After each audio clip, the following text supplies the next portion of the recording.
Buenas noches, les saluda Luis Ramiro Pozo, de nuevo en Línea Dura.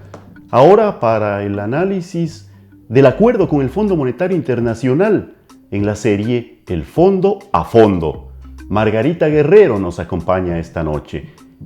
exconcejal de Murcia, en España, migrante, que nos dirá su perspectiva sobre este acuerdo. ¿Cómo mira ella las reformas tributarias y laborales ordenadas por el Fondo Monetario Internacional? ¿El paro nacional pudo con el Fondo Monetario? Escuchemos los argumentos de Margarita Guerrero desde nuestros estudios en Newark, New Jersey. Pueden seguirlos a través de nuestras redes sociales, las cuentas que tenemos en YouTube, en Twitter, en Facebook. Yo soy Margarita Guerrero, migrante que resido en Murcia, que ahora mismo estoy en Ecuador, pero resido en Murcia y bueno, ahí hacemos activismo político en distintas áreas. Perfecto, lo que realmente se vio hace pocos días es la manifestación del hartazgo colectivo de la gente que viene ya sufriendo las medidas de corte neoliberal por parte del gobierno de Lenín Moreno. En este caso se detecta un punto de inflexión claro, que es lo que se ha venido a denominar como el paquetazo, una serie de medidas económicas y también reformas laborales.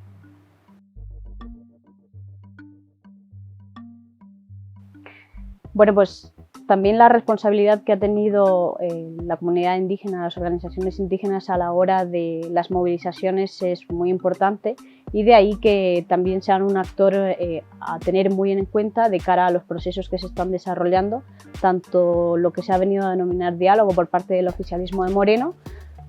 pero que se ve desde múltiples esferas con cierta incertidumbre y desconfianza, porque lo que se presupone es que detrás se van a implementar reformas pues bueno, que nos las viene pidiendo el Fondo Monetario Internacional y por tanto ante eso la capacidad que tenga para cambiar de rumbo esas políticas una organización, en este caso indígena, pues es también limitada, ¿no? Porque en el contexto ya se ha mostrado en numerosas ocasiones que en este caso si los gobiernos son entreguistas,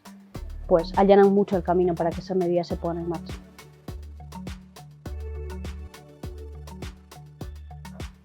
Digamos que en este sentido yo creo que hay que echar la vista hacia atrás y situarse en el momento en el que Lenín Moreno asume la presidencia y en el momento que convoca un gran diálogo nacional. En ese momento, si te das cuenta, la serie de actores con los que interrelaciona y se sienta a negociar básicamente son los antagónicos al proyecto de la Revolución Ciudadana que venía implementando el proyecto desde hace 10 años. Quiero decir con esto que se ha utilizado la palabra diálogo para, de alguna forma, legitimar una serie de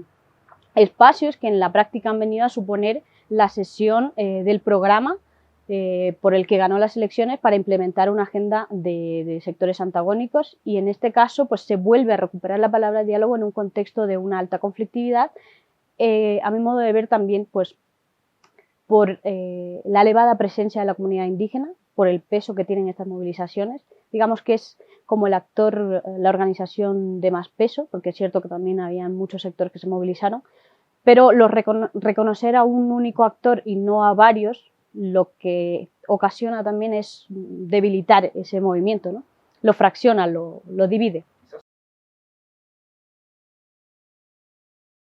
Yo desconozco los procesos internos de la comunidad indígena y en ese caso me gusta ser bastante respetuosa con los procedimientos internos de cada organización de deliberación y demás, pero es cierto que, bueno, pues que podemos echar la vista atrás y repasar la historia y en algunos momentos descubriremos que, pues bueno, que las dirigencias de la comunidad indígena en algunas ocasiones pues,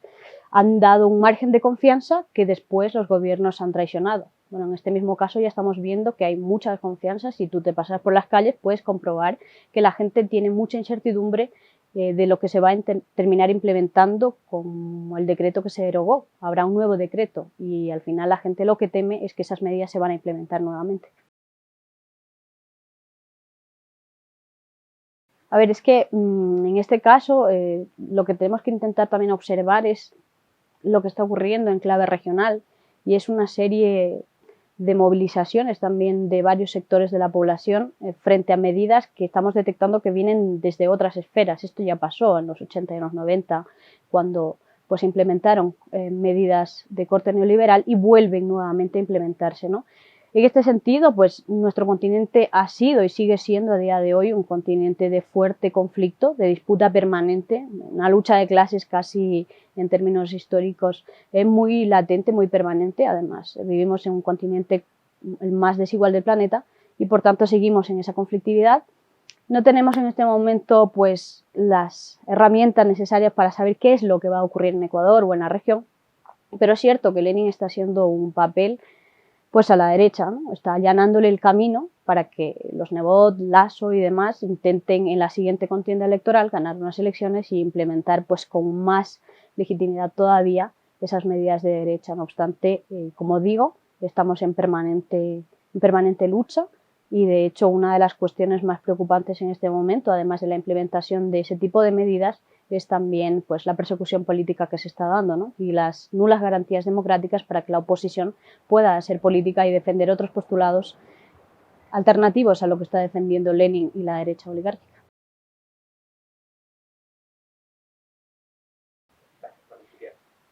Sí, en efecto, lo que se observa de hecho es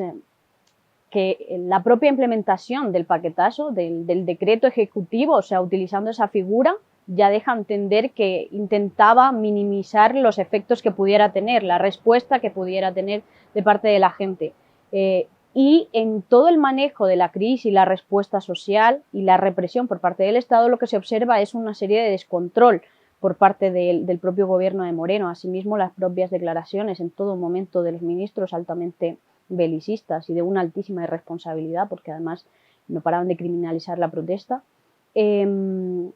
ya nos dejan entrever que la estrategia se les fue de las manos, que no sabían cómo manejar la situación. El hecho de que vaya a resguardarse en Guayaquil directamente, que saque los tanques, quiero decir, hay una serie de elementos que nos ponen sobre la mesa que la situación se le descontroló y evidentemente ese giro hacia el diálogo se observa, se puede ver que puede ser una estrategia de ganar tiempo en realidad, porque al final, repasando los discursos posteriores a la derogación del acuerdo, cuando llama a ser autocrítica a su gabinete, no hay ninguna dimisión, no hay ninguna responsabilidad política por los muertos, heridos, desaparecidos y detenidos, no hay ninguna depuración de responsabilidades por el uso excesivo de la fuerza de los cuerpos y fuerzas de seguridad del Estado. Todo lo contrario, lo que hay es un discurso muy belicista y un discurso irresponsable que viene a criminalizar a toda la ala del correísmo. Es más, este discurso se empieza a entender también en clave regional, porque ante otras protestas de similitudes, efectivamente, en la región